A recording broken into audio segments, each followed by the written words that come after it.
আমি বাস নিয়ে এসেছি একটা ছোট সারপ্রাইজ।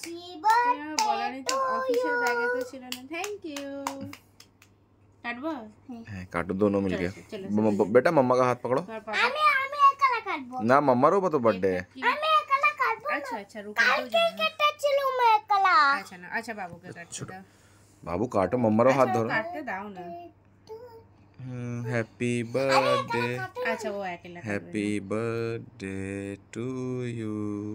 तुम भी बोलो हैप्पी बर्थडे। Happy birthday. मम्मा को खिलाओ। मेरा बच्चा। I love you मम्मा। আমি খাওয়াচ্ছি।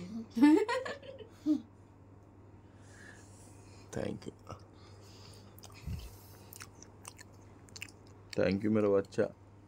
এই ভিডিওটা না শেয়ার করে থাকতে পারছিলাম না, কারণ এটা আমার কাছে মানে বেস্ট সারপ্রাইজ মনে হয়েছে। কারণ রাত্রিবেলা হঠাৎ করে রাত্রি 2:30টার সময় ও অনলাইনে কেক বুক করেছে আর মাঙিয়েছিল, যেটা আমি জানতামই না। হঠাৎ করে ও বাইরে থেকে আসছে, দেখছি কেক নিয়ে ঢুকছে ভেতরে। আমরা সবাই ঘুমিয়ে পড়েছিলাম। তো ঘুমাতে ঘুমাতে হঠাৎ ওর কী মনে গেছে আমি জানি না।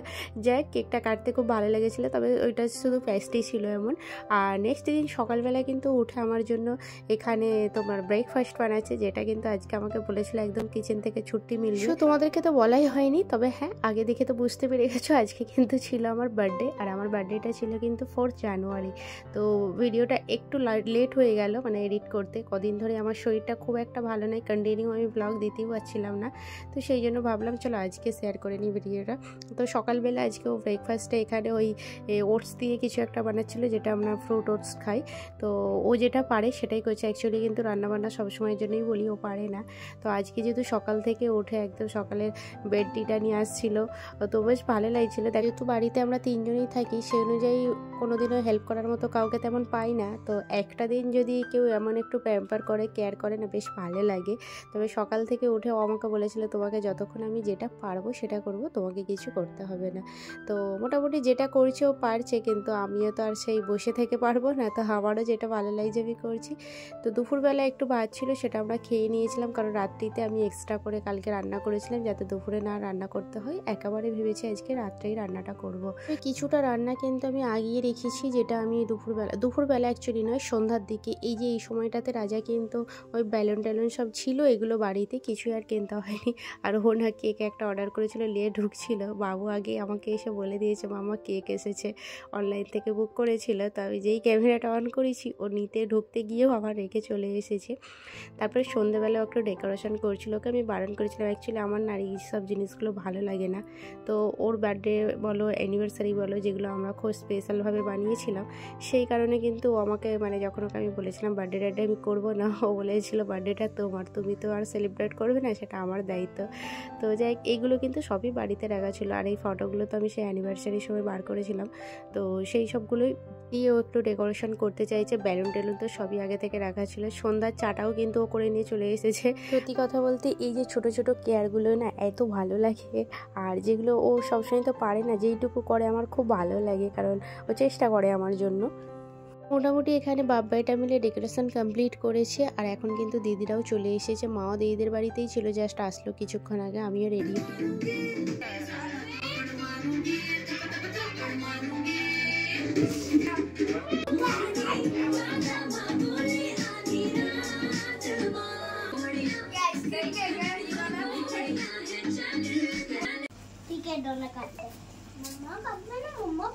फूक मारो। Happy birthday, happy birthday to you, happy birthday to you.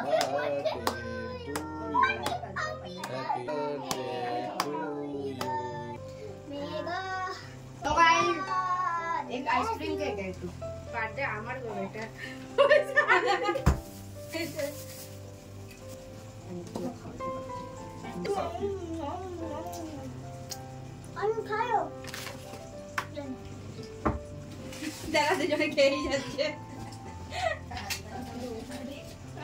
चाचू और नहीं है, चाचू और नहीं है। नहीं यार खराब है बेटा, वो नहीं चल रहा। अरे वो बताओ ना। नहीं ना चिल्लिंग, रुको देना। मेरा बच्चा है तू दे 1 मिनट रुकिंग।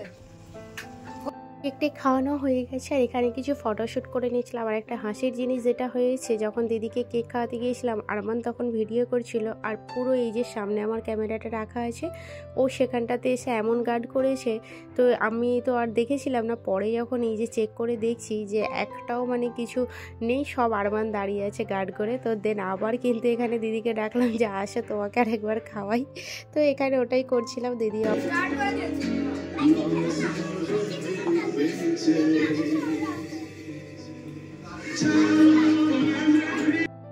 মোটামুটি এদিকে সব কমপ্লিট আর এখন কেকটা খাবো, সেই জন্য আমি একটু কাটিং করে নিচ্ছিলাম সবাইকে দেবো বলে। আর প্লেটগুলো না ওপরে তোলা হয়ে গিয়েছিল, বার করা হয়নি, তো এখন কেকটা দিতে গিয়েও না অসুবিধা হচ্ছে। আর এই কেকটা যে কাটছিলাম যেটা, এটা কিন্তু ওই রসমালাই টাইপের কেক, তো দেখছি এত সফট টাইপের না কেকটা, হাতে ধরাই যাচ্ছে না, একদম গলে যাচ্ছে। তো খেতে কিন্তু খুব টেস্টি ছিল আর খুব মিষ্টি ছিল, কিন্তু একদম খেতেও ভালো লাগছে, কিন্তু খেতেও পারছিলাম না, এতটা পরিমাণে মিষ্টি। আর আমার বাবু না যখন আরশিকে দেখে ফেলে এত এক্সাইটেড হয়ে যায়, ও আর কোনো কথাই শুনবে না। ওকে একটু কেক দিচ্ছি, ও নেবে না, দেখো লাফিয়ে লাফিয়ে একদম হয়ে যাচ্ছে। তো আমি এখানে তারপর রান্না করতে চলে আসলাম। আর রান্না যেটা আমি বললাম, আমি কিন্তু দুপুরবেলা থেকে সব কিছু কেটে মশলা মাখিয়ে করে রেখে দিয়েছিলাম, জাস্ট এখন মাংসটা কষে নিচ্ছি আর রান্নাটা এখানেই কমপ্লিট হয়ে যাবে, কারণ অত ঝামেলা এখন নেই। ডালটাও আমি প্রায় করে দিয়েছিলাম, শুধু ডালটা তরকা দেবো। আর এখানে প্রায় রান্নাবান্না কমপ্লিট। আমি না যে ড্রেসটা পরেছিলাম সেটা আগে চেঞ্জ করে আসলাম, আমি একটু আনকমফোর্টেবল লাগছিল, মানে রান্নার কাছে না ভারী টারি ড্রেস পরে একদম দাঁড়ানো যায় না, আর এমনি আমি ভারী ড্রেস পরে থাকতে পারি না। তারপর এখানে দিদিরা খাওয়া দাওয়া করে এখন বাড়ি চলে যাচ্ছে। আর এই সময় কিন্তু আমার ক্যামেরায় চার্জও ছিল না, সেটা কিন্তু আমার মনেও ছিল না, আমি চার্জে দিয়ে রেখে দিয়েছিলাম। ভিডিওটা যখন আমি রান্না করতে করতে ক্যামেরা বন্ধ হয়ে রয়ে গেছে। তারপর রাজা আমরা একসাথে খাচ্ছিলাম, কারণ রাজা তখন ছিল না, তো আমি আর খেয়েছিলাম না, মা দিদি সবাই একসাথে খেয়ে নিয়েছিল। তো রাজা একটু ওর বন্ধুর বাড়িতে গিয়েছিল, মানে ওর একটা বন্ধু আসছিল, তাকে ছাড়তে গিয়েছিল, তো সেই জন্য কিন্তু একটু আমাদের দুজনের খাওয়া দাওয়া করতে লেট হয়ে গেল, প্রায় 12টা বেজে গিয়েছিল আজকে খাওয়া দাওয়াটা আমাদের কমপ্লিট করতে। তো এখন কিন্তু এগুলো আমি সব খুলে নেবো, কারণ এখন আমাকে রুমটায় ভালো আরও দিয়ে তারপর কিন্তু ঘুমাবো, কারণ এত কেচড়া হয়ে গেছে নিচেগুলো না, দেখতে কি খারাপ লাগছিল। আর টেবিলটা সাজাতে লাগলো কতটা টাইম, আর খুলতে কিন্তু 5 মিনিটও লাগলো না।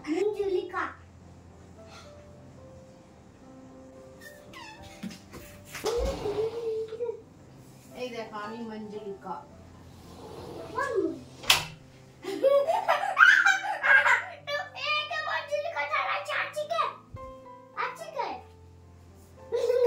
আরশি ছিল, দিদিদের সাথে যায়নি, আরশি আজকে ছিল এখানে, ও বাথরুমে গেছে। আরহান এত পেরেশান করছে, তাকে বাইরে দিয়ে বন্ধ করে দিয়ে বলছে মঞ্জুলিকা আছে, মঞ্জুলিকা আসছে। তো আমি যেহেতু একটু হালকা মেকআপ নিয়েছিলাম, তো সেটা তুলতে গিয়ে না দেখছি সেই চোখের কাজলগুলো কালি কালি হয়ে গেছে। ওকে একটু ভয় দেখাতে গিয়ে আমার ওপরেই ও রেগে গেছে, বলছে আমি তো আরশিকে ভয় দেখাচ্ছি, তুমি কেন আমাকে ভয় দেখাচ্ছ। ফ্রেশ হয়ে নিয়েছি, তাহলে চলো আজকের মতো ভিডিওটা এখানেই শেষ করলাম। আর পুরো ভিডিওটা কেমন লাগলো জানিও কিন্তু।